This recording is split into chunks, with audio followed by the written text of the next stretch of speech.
Now, the problem with that referendum was that it was deliberately confused with the issue of election of MMDCs. The NDC, and for that matter myself, we have always been in favor of the election of MMDCs, but not on partisan lines. Okay. Now, Article 55, which you mentioned, deals with making district assemblies partisan. That's right. That one you require a referendum because right. it is an entrenched provision. Clause, yeah. So we could have had a referendum on that without reference to election of DCs. Which is 241. Article election of DCs is handled by 241.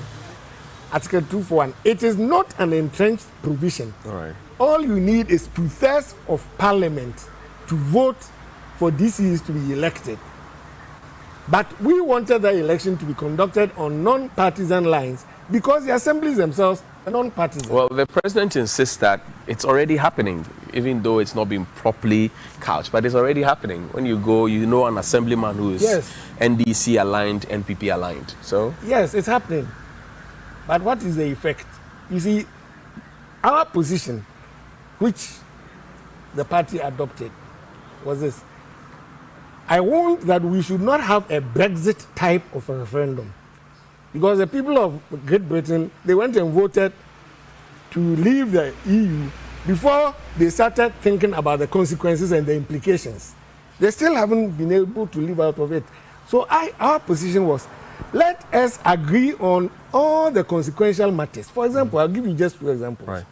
The Constitution says that the president appoints 30% of the assembly members. Assembly members. It doesn't create any problem now because the assemblies are non-partisan. If you make the assemblies partisan and you don't do anything about that provision, it means the president's party will contest the elections, win a certain number of seats, and then he will go and add 30% of his own people. Now, would that be democratic? So if we are going into partisan local government, we must agree to repeal that provision in the Constitution. Okay.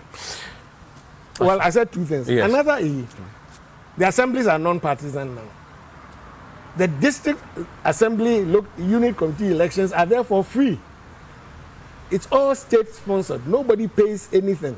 Now, if we make the assemblies partisan, are the political parties going to be responsible for the payment of deposits, campaign expenses, etc., etc.? A party in government may very easily be able to do that.